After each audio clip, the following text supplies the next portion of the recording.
കർത്താവ് നിങ്ങളോടുകൂടെ അങ്ങേ ആത്മാവോടും കൂടെ. വിശുദ്ധ ലൂക്ക അറിയിച്ച പരിശുദ്ധ സുവിശേഷത്തിൽ നിന്ന്. കർത്താവേ, അങ്ങേക്ക് മഹത്വം.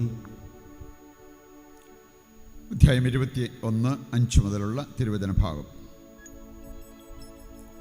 അക്കാലത്ത് ചില ആളുകൾ ദേവാലയത്തെപ്പറ്റി അത് വിലയേറിയ കല്ലുകളാലും കാണിക്ക വസ്തുക്കളാലും അലങ്കരിക്കപ്പെട്ടിരിക്കുന്നല്ലോ എന്ന് പറഞ്ഞു. അവൻ അവരോട് പറഞ്ഞു, നിങ്ങളീ കാണുന്നവ കല്ലിന്മേൽ കല്ല് ശേഷിക്കാതെ തകർക്കപ്പെടുന്ന സമയം വരുന്നു. അവർ ചോദിച്ചു, ഗുരോ, ഇതെപ്പോഴാണ് സംഭവിക്കുക? ഇതെല്ലാം സംഭവിക്കാൻ തുടങ്ങുന്നതിൻ്റെ അടയാളം എന്താണ്? അവൻ പറഞ്ഞു, ആരും നിങ്ങളെ വഞ്ചിക്കാതിരിക്കാൻ സൂക്ഷിച്ചുകൊള്ളുവിൻ. എന്തെന്നാൽ പലരും അവൻ ഞാനാണെന്നും സമയം അടുത്തു എന്നും പറഞ്ഞുകൊണ്ട് എൻ്റെ നാമത്തിൽ വരും. നിങ്ങൾ അവരുടെ പിന്നാലെ പോകരുത്. യുദ്ധങ്ങളെയും കലഹങ്ങളെയും കുറിച്ച് കേൾക്കുമ്പോൾ നിങ്ങൾ ഭയപ്പെടരുത്. ഇവയെല്ലാം ആദ്യം സംഭവിക്കേണ്ടതാണ്, എന്നാൽ അവസാനം ഇനിയും ആയിട്ടില്ല. അവൻ തുടർന്നു, ജനം ജനത്തിനെതിരായും രാജ്യം രാജ്യത്തിനെതിരായും തല ഉയർത്തും. വലിയ ഭൂകമ്പങ്ങളും പല സ്ഥലങ്ങളിലും ക്ഷാമവും പകർച്ചവ്യാധികളും ഉണ്ടാവും. ഭീകര സംഭവങ്ങളും ആകാശത്തിൽ നിന്ന് വലിയ അടയാളങ്ങളും ഉണ്ടാകും. ഇവയ്ക്കെല്ലാം മുമ്പ് അവർ നിങ്ങളെ പിടിക്കുകയും പീഡിപ്പിക്കുകയും ചെയ്യും. അവരുടെ സിനഗോഗുകളിലും കാരാഗൃഹങ്ങളിലും നിങ്ങളെ ഏൽപ്പിച്ചു കൊടുക്കും. എൻ്റെ നാമത്തെ പ്രതി രാജാക്കന്മാരുടെയും ദേശാധിപതികളുടെയും മുമ്പിൽ അവർ നിങ്ങളെ കൊണ്ടുചെല്ലും. നിങ്ങൾക്ക് ഇത് സാക്ഷ്യം നൽകുന്നതിനുള്ള അവസരമായിരിക്കും. എന്തുത്തരം പറയണമെന്ന് നേരത്തെ ആലോചിക്കേണ്ടതില്ലെന്ന് മനസ്സിലാക്കിക്കൊള്ളുവിൻ. എന്തെന്നാൽ നിങ്ങളുടെ എതിരാളികളിൽ ആർക്കും ചെറുത്തു നിൽക്കാനോ എതിർക്കാനോ കഴിയാത്ത വാക്ചാതുര്യം ജ്ഞാനവും നിങ്ങൾക്ക് ഞാൻ നൽകും. മാതാപിതാക്കന്മാർ, സഹോദരർ, ബന്ധുമിത്രങ്ങൾ, സ്നേഹിതർ എന്നിവർ പോലും നിങ്ങളെ ഒറ്റിക്കൊടുക്കും. അവർ നിങ്ങളിൽ ചിലരെ കൊല്ലുകയും ചെയ്യും. എൻ്റെ നാമം നിമിത്തം നിങ്ങളെല്ലാവരും ദ്വേഷിക്കപ്പെടും. എങ്കിലും നിങ്ങളുടെ ഒരു തലമുടിയിട പോലും നശിച്ചു പോവുകയില്ല. പീഡനത്തിലും ഉറച്ചു നിൽക്കുന്നതിലൂടെ നിങ്ങളുടെ ജീവൻ നിങ്ങൾ നേടും. കർത്താവിൻ്റെ സുവിശേഷം. ക്രിസ്തുവേ, അങ്ങേക്ക് സ്തുതി.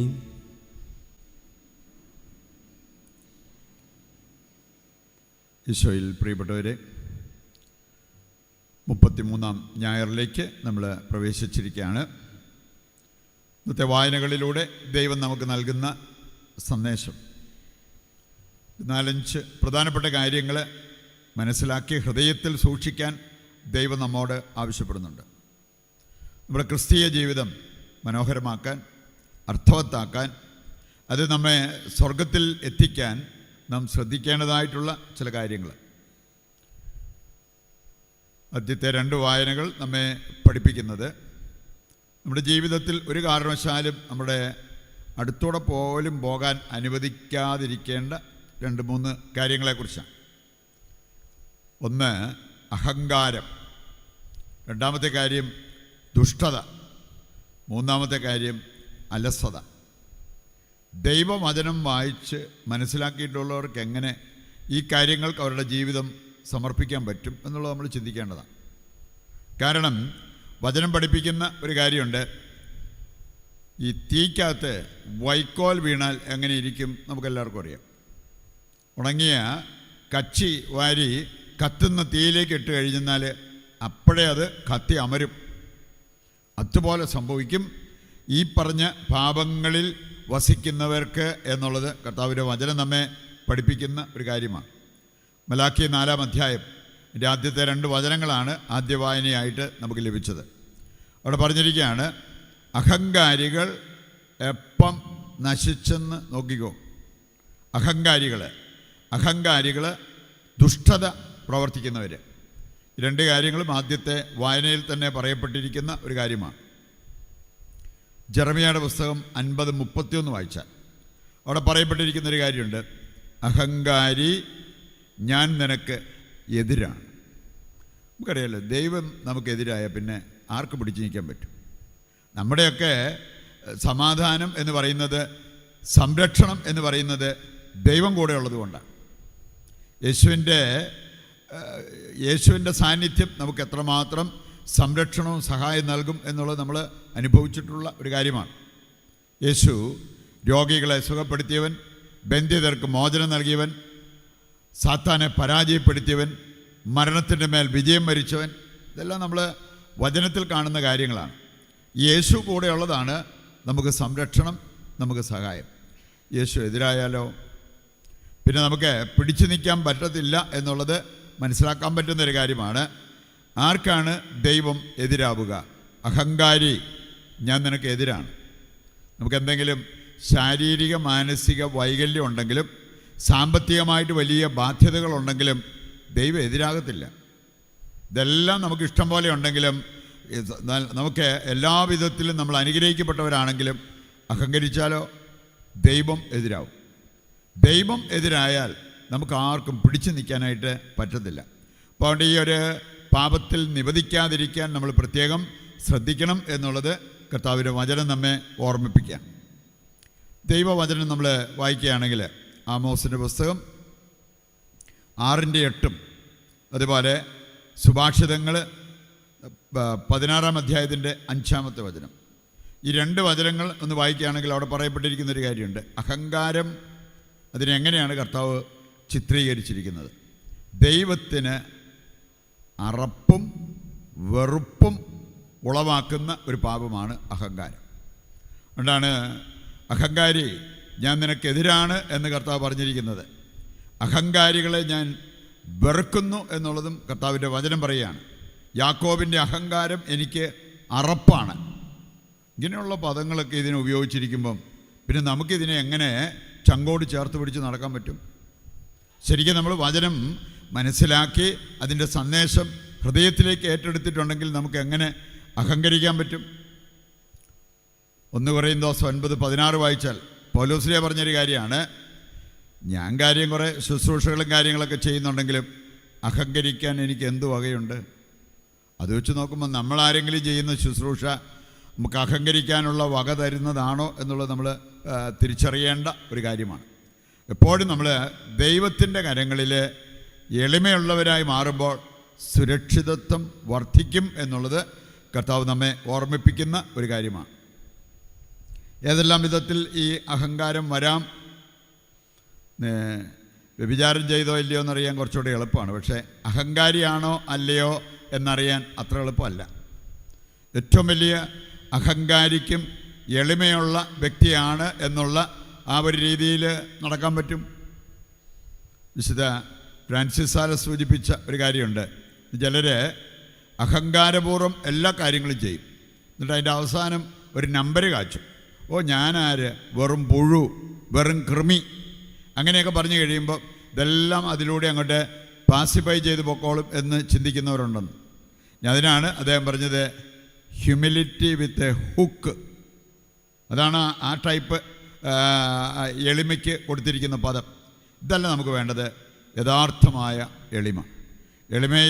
എളിമയെന്ന് പറഞ്ഞാൽ അതിൽ ഏറ്റവും പ്രധാനപ്പെട്ടൊരു കാര്യമാണ് അനുസരണം, പെർഫെക്റ്റ് ഒബീഡിയൻസ്, പരിപൂർണമായിട്ടുള്ള അനുസരണം. അത് നടത്തുന്നവരാണ് ശരിക്കും എളിമയുള്ള വ്യക്തികൾ എന്നുള്ളത് വിശുദ്ധർ നമ്മെ പ്രത്യേകം പഠിപ്പിച്ചിരിക്കുന്ന ഒരു കാര്യമാണ്. നമുക്ക് ഈ അഹങ്കാരം പല രീതിയിൽ പ്രകടമാക്കാൻ പറ്റും. കുറച്ച് ബാഹ്യ അടയാളങ്ങളൊക്കെ നമുക്ക് മനസ്സിലാക്കാവുന്ന കാര്യങ്ങളുണ്ട് എന്നുള്ളത് വചനം നമ്മെ പഠിപ്പിക്കുന്നുണ്ട്. ചിന്തയിൽ അഹങ്കാരം വരാം. അതിനുള്ള ഒരു ഉദാഹരണമാണ് അന്ത്യോക്കസ് രാജാവ്. 2 മക്കബായർ 5:21 വായിക്കുമ്പോൾ അവിടെ പറഞ്ഞിരിക്കുന്നൊരു കാര്യമുണ്ട്. അന്ത്യോക്കസ് അഹങ്കാരം കൊണ്ട് ഉന്മത്തനായി. പലരും മദ്യം കൊണ്ട് ബൂസാകാം. അന്ത്യോക്കസ് അങ്ങനെയല്ല, അഹങ്കാരം കൊണ്ട് ഉന്മത്തനായി. അങ്ങനെയും നമുക്ക് ചെയ്യാം. എന്നിട്ട് നമുക്ക് ന്യായീകരിക്കാം, ഒരു തൊള്ളി പോലും ഞാൻ കുടിക്കത്തില്ല കേട്ടോ. പക്ഷേ അഹങ്കാരത്തിൻ്റെ ഉന്മത്തതയായിരിക്കാം അവരെ പിടികൂടിയിരിക്കുന്നത്. അന്ത്യോക്കസ് എന്താ പറഞ്ഞ്, എനിക്ക് വേണമെങ്കിൽ കടലിലൂടെ ഓടാം, കരയിലൂടെ നീന്താം. സാധാരണക്കാർ ചെയ്യുന്ന പോലെയല്ല കേട്ടോ. ഇപ്പം ചിലരുടെ ഈ അഭിപ്രായങ്ങളും അങ്ങനെയുള്ള കാര്യങ്ങളൊക്കെ കേൾക്കുമ്പോഴേ നമുക്ക് മനസ്സിലാവും അഹങ്കാരത്തിൽ നിന്ന് ഉത്ഭവിക്കുന്ന ഒരു ചിന്താഗതിയാണ്. അതല്ല നമുക്ക് വേണ്ടത്. കാര്യം നമ്മൾ വേറൊന്നും ചെയ്യുന്നില്ല, ഞാനിങ്ങനെ ചിന്തിക്കുന്നേ ഉള്ളെങ്കിൽ പോലും അത് നമ്മെ ദൈവത്തിൽ നിന്ന് അകറ്റി നിർത്തും എന്നുള്ളത് നമ്മൾ തിരിച്ചറിയണം. മറ്റൊരു കാര്യം, നമ്മുടെ സംസാരത്തിൽ വേണമെങ്കിൽ അഹങ്കാരം വരാം. അതേക്കുറിച്ച് പ്രഭാഷകൻ 32 അധ്യായം വായിച്ചു കഴിഞ്ഞാൽ 13 വചനം നമ്മളെ പഠിപ്പിക്കുന്ന അതാണ്. അഹങ്കാരപൂർവ്വം സംസാരിച്ച് നീ പാപം ചെയ്യരുത്. അപ്പോൾ നമ്മുടെ അഹങ്കാരത്തിൽ വേണേൽ പാപം വരാം, അഹങ്കാരം വരാം. വരാതിരിക്കാൻ നമ്മൾ പ്രത്യേകം ശ്രദ്ധിക്കണമെന്ന്. സുഭാഷിതങ്ങൾ 30:13 വായിച്ചാൽ അവിടെ പറഞ്ഞിരിക്കുന്നത് നോട്ടത്തിൽ അഹങ്കാരം വരാം, ഗർവ കലർന്ന കണ്ണ്. വേണമെങ്കിൽ നമ്മൾ മറ്റൊരാളെ നോക്കുമ്പോൾ തന്നെ അവിടെ ഈ അഹങ്കാരം പ്രകടമാക്കാം എന്നുള്ളത് ദൈവത്തിൻ്റെ വചനം നമ്മെ ഓർമ്മിപ്പിക്കാം. 2 മക്കബായർ 9 അധ്യായത്തിലൂടെ ഒന്ന് കടന്നു പോയാൽ പ്രവൃത്തിയിൽ അഹങ്കാരം വരാം, അത് വന്നാൽ എന്ത് സംഭവിക്കാം എന്നുള്ളത് കൃത്യമായിട്ട് അവിടെ പഠിപ്പിച്ചിരിക്കുന്നത് കാണാൻ പറ്റും. അന്ത്യോക്കസിന് ഒന്നിനു പുറകെ ഒന്നായിട്ട് പരാജയം, രോഗം, തടസ്സങ്ങൾ ഇതെല്ലാം വന്നതാണ്. അവിടെ ഒന്നും അവനൊന്ന് എളിമപ്പെടാൻ തയ്യാറായില്ല. അഹങ്കാരപൂർവ്വം അവൻ മുന്നേറി അഹങ്കാര പ്രവൃത്തികളിലേക്ക് അവൻ നടന്നെടുത്തു. അവിടെയുള്ള എല്ലാ യഹൂദരെയും കൊന്നിട്ടേ ഞാൻ ശാന്തമായിട്ടിരിക്കൂ എന്നും പറഞ്ഞ് മുന്നോട്ട് പോയ ഒരു വ്യക്തിയാണ്. അവനെ രഥത്തിൽ നിന്നും പുറത്തേക്ക് എറിയപ്പെട്ടു, അവൻ്റെ സർവാംഗം വേദനിച്ചു. എന്നിട്ടും അവനെ വിട്ടുകൊടുത്തില്ല. ദുഷ്ടത അതവനെ പിടികൂടിയത് കൊണ്ട് ആ ദുഷ്ടതയ്ക്ക് വേണ്ടി അവൻ മുന്നേറുന്നത് കാണാൻ പറ്റും. അവസാനം അവന് ജീവിച്ചിരിക്കെ പുഴുവരിക്കാൻ തുടങ്ങി. സാധാരണ മരിച്ചു കഴിഞ്ഞിട്ടാണ് ഇത് സംഭവിക്കേണ്ടത്. ജീവിച്ചിരിക്കെ പുഴുവരിക്കാൻ തുടങ്ങി. കാരണം എന്താണ്? അഹങ്കാരം. അതുകൊണ്ട് ഞാൻ പറഞ്ഞ്, ശരിക്കും ബൈബിള് വായിച്ച് ഈ പാപത്തിൻ്റെ ഗൗരവം മനസ്സിലാക്കിയിട്ടുള്ളവർക്ക് എങ്ങനെ അഹങ്കരിക്കാനുള്ള ചങ്കൂറ്റം വരും? നമ്മൾ എത്ര ഉന്നതനാണെങ്കിലും അതുപോലെ എളിമപ്പെട്ട് കർത്താവിൻ്റെ മുമ്പിൽ ജീവിക്കേണ്ടവരാണ്. അങ്ങനെയുള്ളവർക്കാണ് കർത്താവിൻ്റെ കൃപ ലഭിക്കുക. പ്രഭാഷകൻ 3:18 നമ്മെ പ്രത്യേകം പഠിപ്പിക്കുന്ന ഒരു കാര്യം അതാണ്. നീ എത്ര ഉന്നതനാണോ അത്രമാത്രം വിനീതനാവുക, എങ്കിൽ കർത്താവിൻ്റെ കൃപയ്ക്ക് നീ പാത്രമാകും. ആ കൃപ വേണമെന്നുണ്ടെങ്കിൽ നമ്മളിത് ചെയ്തേ പറ്റൂ എന്നുള്ളത് ദൈവത്തിൻ്റെ വചനം നമ്മെ ഓർമ്മിപ്പിക്കുന്ന ഒരു കാര്യമാണ്. ഇനി ഇത് ശ്രദ്ധിക്കാതെ പോയി കഴിഞ്ഞാൽ ചിലർക്ക് വേറെ പ്രത്യേക ആഭരണങ്ങളൊന്നും വാങ്ങിക്കണമെന്നില്ല. അഹങ്കാരം ആഭരണമായി മാറിക്കോളും. സങ്കീർത്തനം 73:6 വായിച്ചാൽ ചിലരുടെ കാര്യം പറഞ്ഞിരിക്കുന്നത് അവർ അഹങ്കാരം കൊണ്ട് ഹാരമണിയുന്നു. എൻ്റെ ഇംഗ്ലീഷ് ട്രാൻസ്ലേഷൻ വായിച്ചാൽ അവിടെ സൂചിപ്പിച്ചിരിക്കുന്നൊരു കാര്യമുണ്ട്. നെക്ലേസ് പോലെ അഹങ്കാരം ധരിച്ചിരിക്കുന്ന വ്യക്തികളുണ്ട്. ആഭരണത്തിന് പകരം അവരുടെ ഏറ്റവും വലിയ ആഭരണം അഹങ്കാരമായി മാറും. അത് അപകടകാരിയാണ് എന്നുള്ളത് നാം മനസ്സിലാക്കിയിരിക്കേണ്ട ഒരു കാര്യമാണ്. രണ്ടാമതൊരു കാര്യം, ദുഷ്ടത. ദുഷ്ടത നമ്മെ പിടികൂടി ദുഷ്ടപ്രവർത്തികളാണ് നമ്മൾ ചെയ്ത് മുമ്പോട്ട് പോകുന്നത് എങ്കിൽ നമുക്ക് സംഭവിക്കാവുന്ന കാര്യങ്ങൾ. സന്നക്കരിവ് ദുഷ്ടതയുടെ ഒരു പര്യായപദമായിരുന്നു. അവന് ജനങ്ങളെല്ലാം പ്രാണരക്ഷാർത്ഥം ഓടി ഒരു ഭവനത്തിൽ പ്രവേശിച്ച് അഭയം പ്രാപിച്ചപ്പോൾ പുറത്തുനിന്ന് കഥ അടച്ചിട്ട് അവന് ആ കെട്ടിടം അഗ്നിക്കിരയാക്കാനായിട്ട് അവൻ പരിശ്രമിച്ച ഒരു വ്യക്തിയാണ്. ആ സമയത്താണ് ഒരു സ്ത്രീ തിരികളിലും വെള്ളമുണ്ട് അവൻ്റെ തലയോട് അടിച്ചു പൊട്ടിച്ച് അവന് ദാരുണമായിട്ടുള്ള അന്ത്യം വരിക്കുക. അപ്പോൾ ഈ ദുഷ്ടത നമ്മുടെ ഉള്ളിൽ കുടികൊണ്ടാൽ നമുക്ക് വരാവുന്നത് എന്താണ്? നിൻ്റെ ജീവിതം എങ്ങനെയോ അങ്ങനെയായിരിക്കും നിൻ്റെ മരണവും മരണാനന്തര ജീവിതവും എന്നുള്ളത് കർത്താവിൻ്റെ വചനം നമ്മെ പ്രത്യേകം ഓർമ്മിപ്പിക്കുന്ന ഒരു കാര്യമാണ്. രണ്ടാം വായനയുടെ കാതലായ സന്ദേശം അലസരാകരുത് എന്നുള്ളതാണ്. അലസർക്ക്, അധ്വാനിക്കാത്തവർക്ക് ഭക്ഷിക്കാനുള്ള അവകാശം പോലും ഇല്ല. പക്ഷേ നമുക്ക് കാണാൻ സാധിക്കും, ഒരു പണിയും ചെയ്യാതിരിക്കുന്നവരായിരിക്കാം കറക്റ്റ് സമയത്ത് ഭക്ഷണം വേണമെന്നുള്ള നിർബന്ധ ബുദ്ധിക്കാർ. അധ്വാനിക്കുന്ന വ്യക്തികളാണെങ്കിൽ ചിലപ്പോൾ ഇത് ഇങ്ങനെ ഒരു നിർബന്ധം അവർക്കുണ്ടാകണമെന്നില്ല.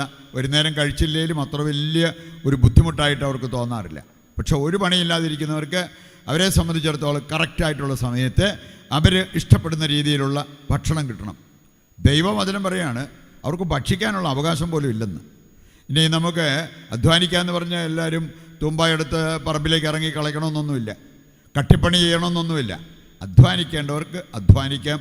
അതേത് പ്രായക്കാരാണേലും ഏത് സാഹചര്യത്തിലും അവർക്ക് അധ്വാനിക്കാൻ പറ്റും എന്നുള്ളത് നാം മനസ്സിലാക്കിയിരിക്കണം. വേറെ ഒന്നും നമുക്ക് ചെയ്യാൻ പറ്റുന്നില്ലെങ്കിലും ലോകം മുഴുവന് വേണ്ടിയും ലോകത്തിൻ്റെ രക്ഷയ്ക്കായിട്ട് പ്രാർത്ഥിക്കാൻ പറ്റിയല്ലേ? കിട്ടുന്ന സമയം നമ്മൾ ആ ഒരു കാര്യം ചെയ്യുന്നുണ്ടെങ്കിൽ തന്നെ നമ്മൾ അധ്വാനിക്കുന്നവരുടെ ആ ഗണത്തിൽപ്പെടും എന്നുള്ളത് മനസ്സിലാക്കിയിരിക്കേണ്ട ഒരു കാര്യമാണ്. സുവിശേഷഭാഗം നമ്മെ ഓർമ്മിപ്പിക്കുകയാണ്. നമുക്ക് 2 കാര്യങ്ങൾ പ്രധാനപ്പെട്ടതാണ്, നമ്മൾ ഏറ്റെടുക്കേണ്ടതായിട്ടുള്ള 2 കാര്യങ്ങൾ. ഒന്ന്, ജ്ഞാനത്തിൻ്റെ അഭിഷേകം. അതുണ്ടെങ്കിലുള്ള ഗുണം എന്നാന്ന് ചോദിച്ചാൽ, നമുക്ക് ഓരോ സാഹചര്യം വരുമ്പോഴും ആ സാഹചര്യത്തിൽ എന്ത് ചെയ്യണം, കറക്റ്റായിട്ടുള്ളത് എന്താണ്, നമ്മളെടുക്കേണ്ട തീരുമാനം തെറ്റിപ്പോകാതിരിക്കണമെങ്കിൽ ജ്ഞാനത്തിൻ്റെ അഭിഷേകം. സുഭാഷിതങ്ങൾ 4:7 വായിച്ച അവിടെ പറഞ്ഞിട്ടുണ്ട്, നീ എന്തു ത്യജിച്ചും ജ്ഞാനം സമ്പാദിക്കുക. അപ്പോൾ ഇതിൻ്റെ വില എന്നതാണ്. എന്തു വേണേലും നീ ഉപേക്ഷിക്കാൻ തയ്യാറായിക്കോ, ജ്ഞാനം അത് ലഭിക്കാൻ വേണ്ടിയാണെങ്കിൽ. അതാണ് വചനത്തിൻ്റെ സന്ദേശം. അപ്പോൾ അതുകൊണ്ട് നമുക്ക് ഈ ജ്ഞാനത്തിൻ്റെ വില മനസ്സിലാക്കി അതിനുവേണ്ടി വില കൊടുക്കാനുള്ള ഒരു മനസ്സ് നമുക്കുണ്ടാകണം. നിൻ്റെ ശത്രുക്കളിൽ ആർക്കും നിന്നെ പരാജയപ്പെടുത്താൻ പറ്റാത്ത രീതിയിലുള്ള ജ്ഞാനത്തിൻ്റെ അഭിഷേകം ഞാൻ നിങ്ങൾക്ക് നൽകും എന്നുള്ളത് ദൈവം പറഞ്ഞ ഒരു കാര്യമാണ്. അപ്പോൾ അതുകൊണ്ട് ആ ഒരു കാര്യം നമ്മുടെ ജീവിതത്തിൽ നിറവേറുകയാണെങ്കിൽ നമ്മൾ എന്തു പറയണം, എങ്ങനെ മുമ്പോട്ട് പോകും, ഇങ്ങനെയുള്ള ഒരു ചിന്തകൾ നമ്മെ അസ്വസ്ഥമാക്കില്ല എന്നുള്ളത് നാം തിരിച്ചറിയേണ്ട ഒരു കാര്യമാണ്. അവസാനത്തെ കാര്യമാണ്, ദൈവരാജ്യത്തെ പ്രതി സഹനമെടുക്കാൻ തയ്യാറാകാത്തവർക്ക് ദൈവരാജ്യം സ്വന്തമാക്കാൻ പറ്റില്ല. നമുക്കറിയാമല്ലോ, 2 തീമോത്തി 3:12 വായിച്ചാൽ, യേശുവിനോട് ഐക്യപ്പെട്ട് വിശുദ്ധ ജീവിതം നയിക്കാൻ ആഗ്രഹിക്കുന്നവർ പീഡിപ്പിക്കപ്പെടും. ലോകാവസാനത്തിന് മുമ്പ് ഉണ്ടാകാവുന്ന കാര്യങ്ങളെക്കുറിച്ചെല്ലാം ഇന്നത്തെ സുവിശേഷഭാഗം വിശദമായി പറഞ്ഞിരിക്കുന്നത് നമ്മൾ കണ്ട കാര്യമാണ്. അപ്പോൾ അതുകൊണ്ട് ഈ സഹനമെടുക്കാൻ നമ്മൾ തയ്യാറാണെങ്കിൽ, ഈ ഭൂമിയിൽ നമ്മൾ സഹനത്തിലൂടെ ശുദ്ധീകരിക്കപ്പെട്ടാൽ സ്വർഗത്തിൽ ദൈവമഹത്വം ദർശിക്കാൻ നമുക്ക് സാധിക്കും എന്നുള്ളത് കർത്താവ് നമ്മെ പഠിപ്പിച്ച ഒരു കാര്യമാണ്. മത്തായി 10:22 പറഞ്ഞിട്ടുണ്ട്, അവസാനം വരെ. ഏതാനും വർഷത്തെ സഹനമല്ല പറഞ്ഞ്, അവസാനം വരെ സഹിച്ചും ക്ഷമിച്ചു നിൽക്കുന്നവർ രക്ഷ പ്രാപിക്കും. അത് വെളിപാട് 2:10 നമ്മളെ ഓർമ്മിപ്പിക്കുന്ന അതാണ്. അവസാനം വരെ നമ്മൾ വിശ്വസ്തരായിട്ട് ജീവിക്കുന്നെങ്കിൽ, സഹനത്തിൻ്റെ നടുവിൽ അവിശ്വസ്തത വരാതിരിക്കുന്നെങ്കിൽ കർത്താവ് നിൻ്റെ മേൽ ജീവൻ്റെ കിരീടം വയ്ക്കും. അതാണ് നമുക്ക് വേണ്ടത്. ക്രിസ്തീയ ജീവിതം മുഴുവൻ അതിനുവേണ്ടിയുള്ളതാണ്. ആ ഒരു ബോധ്യത്തോടെ ദൈവത്തിനു വേണ്ടി, ദൈവരാജ്യത്തിനു വേണ്ടി ഈ ഭൂമിയിൽ നിലകൊള്ളുവാനും മരണാനന്തരം സ്വർഗത്തിലെത്തുവാനും വേണ്ട കൃപയ്ക്കും അനുഗ്രഹത്തിനുമായിട്ട് ഇന്നത്തെ ബലിയിൽ ദൈവത്തോട് നമുക്ക് പ്രത്യേകം പ്രാർത്ഥിക്കാം.